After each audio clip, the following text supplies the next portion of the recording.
particular grade. So you did it for grade 10 students. So why you particularly targeted on that age group? And my other question is that in conclusion you had indicated that advocating to improve road infrastructure is recommended. We all agree that it is something that we should do. But how that is related to the findings of your study? So what made you to include that as a recommendation in your abstract? So two questions, right? Thank you for the question, sir. We were actually interested in knowledge, attitudes, and practices of adolescents, especially because of few reasons. Whereas the major cause of death among adolescents globally and in Sri Lanka were among the adolescent age group. That is why we wanted to conduct the study among adolescents. And among these adolescent groups, statistics showed higher incidence in this age group, where 14 to 16 years. Plus, there is inclusion of road safety in the school curriculum at grade 10. So we thought this study would be an initial step to identify the adequacy of the road safety education in our country.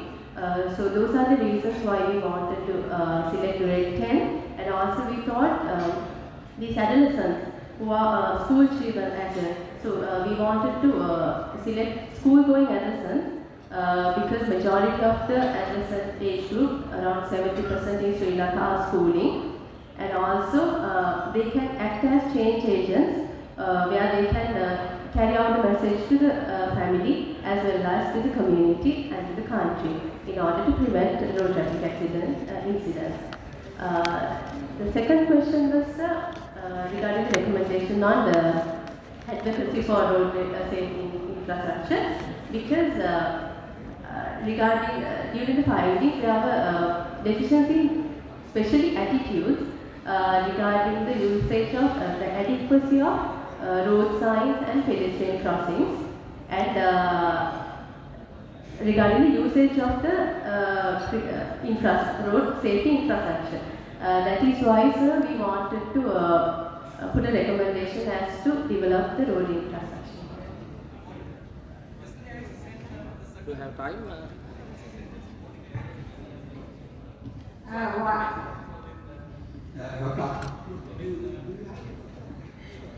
Congratulations for that study and your presentation. In your title, you mentioned that you are going to do a study on determining the factors associated with knowledge, attitudes, and practices.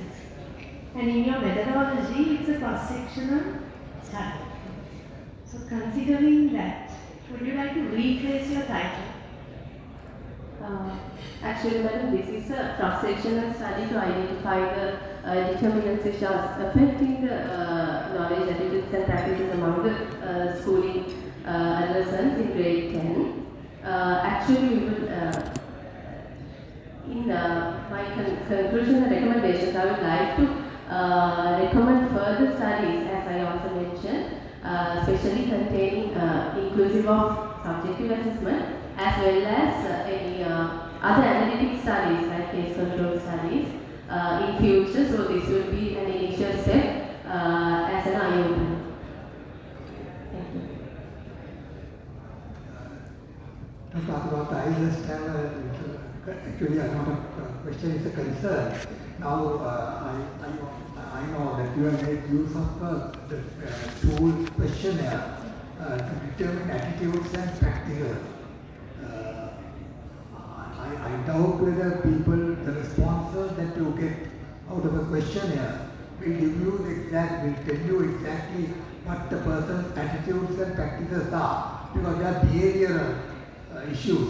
So the responses obtained about attitudes and practices, I feel may not be the accurate tool to use unless you of course observe, and so that is one of my concerns about the, otherwise your study is good and interesting.